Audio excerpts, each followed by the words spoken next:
जा जी जाए जी अल्लाह तो मैंने बिठाड़ पड़ गया है मस्जिद से असा डेरा लाया तो उन्होंने तो कसी भी चाह रहे हैं पूजा से आपने खाने पीने का सामान जो है जायज कर रहे हैं तैयार कर दियो तैयार कर रहे हैं मैं अपने पैर ठंडे करदा ते ये पानी इंदे भाई इत्थे इसके पिछे कोई बर्फ शर्फ नहीं ते इथों पानी उमदा इथों चश्मे का बड़ा सोहना पानी है मज़े का ते लोगों सुनो ताए तो जंगले भी लाए दे डंगर तो मंजियाँ गई दियां ने ओ पिछे उत्ते दूर हैं जूम कर सा तो फिर ही कुछ असी खाता ते ये हुण इत्थे सामने पारंगा प्राचे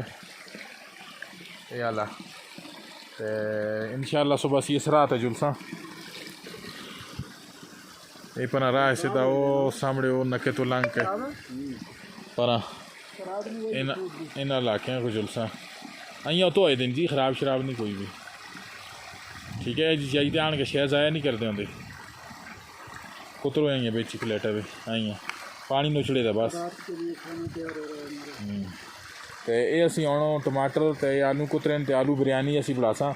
असा वो किसी की रूढ़ी की भजी टुक जी बकरी शना थाई हो असी उस राह नाल आया से नाल गोश शोश ना आना क्या सा तो हूँ असी तो गुजारा करते हैं अज असी दूई रात मसले तो होके आ गए तो उनके भी असी राह भुल गया असा उस इरादा असा कि उतले रात तो इसे दे डने डना पकड़ के जुला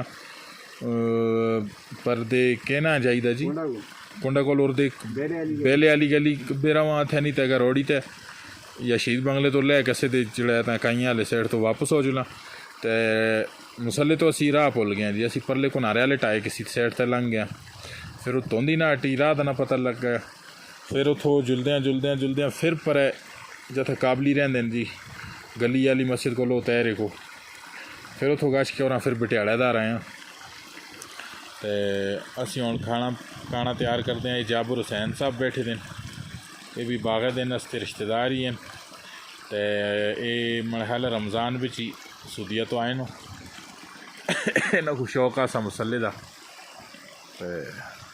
चलो जी असी यही दसते असें तो फिर इंशाअल्लाह इसको बाद नैक्सट जी वीडियो आई तो इंशाअल्लाह तुसां नाल रब तो असी